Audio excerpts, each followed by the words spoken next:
Okay. Okay. Okay, Brendan, are we on the air?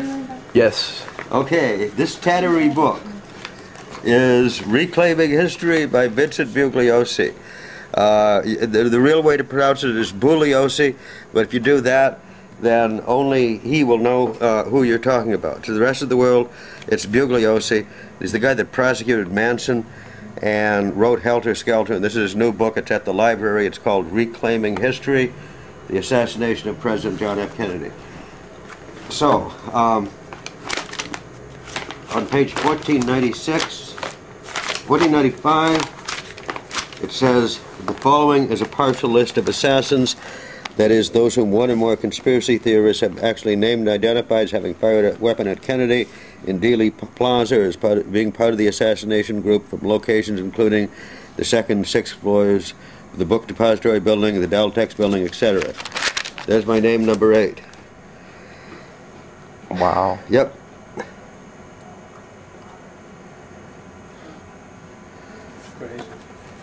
Furthermore,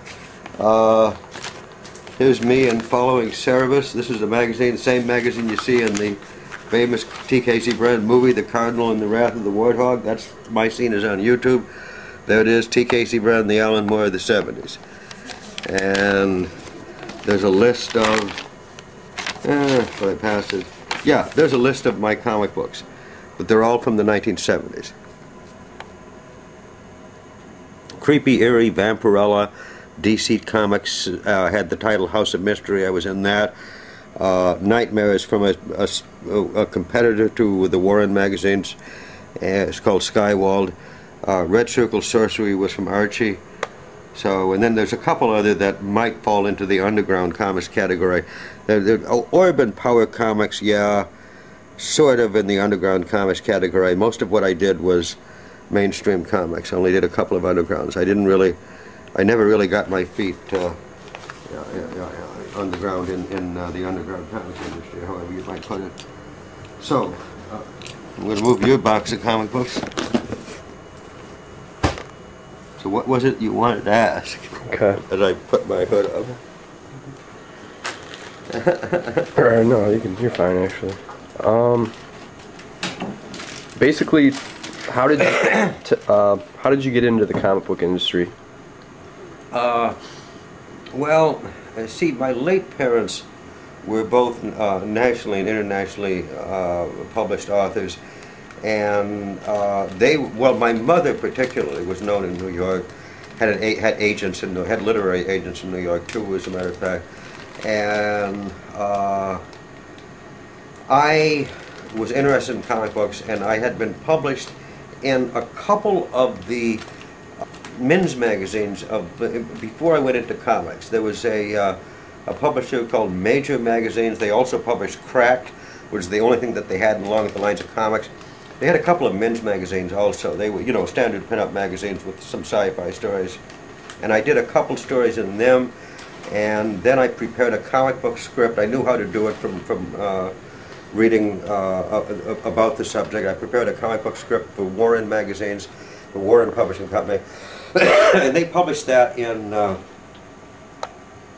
Eerie magazine. I think I have. I don't even. It was 1969. I got to see when my first professional comic was published. It was sometime. Okay, Eerie 22, Family Curse, art by Tony Williamson. That was my first professional comic book story. 1969. There's the only comic that I published in '69. Then the others were all from 1970 all the way through the '70s. I was in a number of different comic book publishers. The Warren magazines were my primary publisher. That was Creepy, Eerie, and Vampirella. Skywald was a competitor. I was in one of their issues. I think it was Nightmare number 10 or 11 or something. I don't even remember now. DC Comics had a title called House of Mystery. And I was in that, several issues. Archie Comics had a title called Red Circle Sorcery. It had begun with Sabrina the Teenage Witch as the narrator, and she was no longer in the comic by the time I was in. I was in several issues of that. A few scattered underground comics. And there was a comic called Following Cerebus. That's the one I was just holding up. well, a fan magazine called Following Service number 6, and they did a pretty good list of my comics from the 70s, but even that isn't complete. Even they missed a few. But I mean, they did a pretty good job. So what was I answering there? What was I going on talk shows, like, you know, actual TV talk shows in the 80s, in the 70s. I was on Good Morning to Detroit. I'm getting over a cold too. I'm not really ready for this. I was on Good Morning Detroit with Vic Caputo in the 70s. I was on some early morning talk shows in Toledo. WDHO AM magazine was one. Oh God, you know, there were a few others. Actually, the first show I ever went on was called the 5 and 10 show, and that was in Columbus, Ohio. It was one of the first UHF stations there. I don't even know what it was. The 5 and 10 show was for kids between the ages of 5 and 10, and I think that I went on like 59, 58, something like that. So, you know, I've been going. But anyway, one of the things that I know from going on the talk shows, when I went on the talk shows and plugged my comics, I know that if the guy asks you a question and you take too long with the answer, you can forget what in the hell the question was. Like, what was I asked? What is this about? Okay, let me ask you another question. Sure. So I've already asked you how you got into the comic book industry. How did you get out of the industry? Oh, well, you know, all of my comic books, up till the 21st century, I think there's a couple of exceptions, but up to the 21st century, all of my comic books were in the 1970s. And in the 1980s, I did some political campaigning against comic books. I got some write-ups on that. And as far as that, it was a campaign to take smoking out of comics. And I used to say, you know, when I was off camera, when I was at home and with my friends, that I say I smoke myself and I haven't read a comic book in 20 years.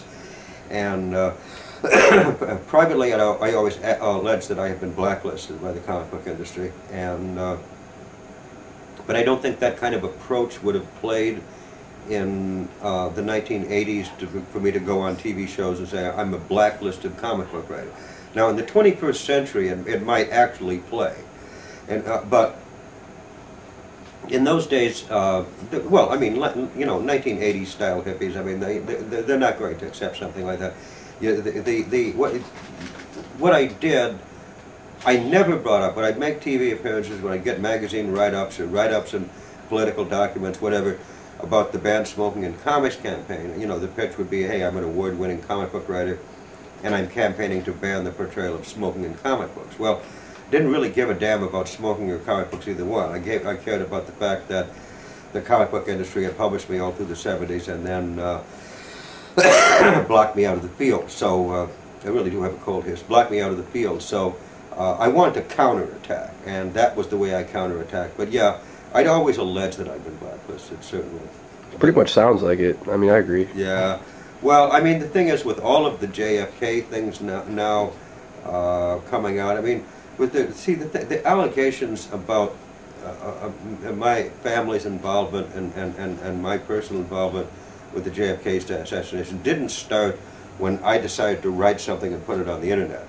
It started about November 23rd, 1964, out where I lived, out in this very isolated rural area out in the Michigan Thumb. And there were people out there that certainly suspected our involvement, and but it just wasn't safe to say that at some time. At that time. I'm going to try to capsulize this, and it's not something, you know, before I got hit by the car, I went around committed to the idea that I had to tell people about my account of the JFK assassination. I had to campaign to be able to make some kind of formal statement under oath, to take a polygraph test. You know, I wanted my statement out there, but nobody really cared. Well, they cared, but the thing is that There's nothing. I mean, the Kennedy assassination was essentially a coup d'état, and the government that took power when Kennedy was assassinated is in power now, and they don't want the Kennedy assassination investigated, and they don't want the people that might have some kind of personal knowledge of it to be able to make statements. Now, people that have theories about the Kennedy assassination, absurd or otherwise, they're going to be allowed to talk, but certainly no one who had any kind of personal involvement in it. But I'm going to try to capsulize this as far as like how my family got involved. My late parents were both school board officials, and they were ultra-conservative school board officials. They were tax protesters, and they got involved with a lot of people. One of them was a man in Port Hope, Michigan, an osteopathic physician and a hypnotist. His name was J.H. Earnshaw, and my dad was on the St. Clair County Board of Education. His name was William James Brennan, and he was supposedly taking hypnosis lessons from Dr. Earnshaw, and our home was down in Avoca, and we would drive north up to Port Hope every week to see Dr. Earnshaw, and in the course of these consultations with my dad, he appropriated me and used drugs and hypnosis and various other CIA mind control techniques, things on me. I mean, there was no way. I had no way out of it. And can you be more specific on what they did to you? What? Can you be more specific? No, I want. All I want to do is to just, you know, burn through this and get back to the comics. You know, the thing is, it's the comics that have made me, like, I really am on the street right now. This is not a costume. You know, I make the free meal, and if I'm lucky, if I don't, I starve. And so the thing is that it's the comics that make me the celebrity. People don't care about the JFK stuff.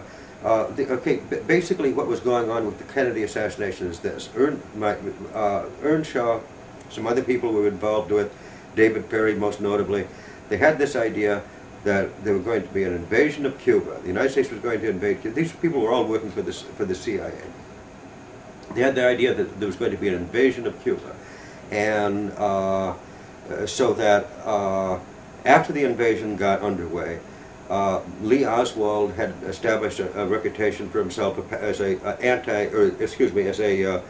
pro-Castro activist in New Orleans, and the idea was for the CIA to get him into Cuba on a peace mission, on a supposed peace mission with teenagers, and you know, teenagers for peace, that kind of thing. And Castro it was assumed would meet with us. With his country being invaded by the United States, Lee Oswald leads a mission of teenagers for peace to meet Fidel Castro. And then, of course, we killed Castro. That was the idea. We could never have made it out. It was a suicide mission. None of us would ever have made it out of there alive anyway if we'd done that. But that's what we were told it was about. And there were, of course, certain people within the project that knew quite well that the target, the intended target, was not Fidel Castro, it was John Kennedy. And so by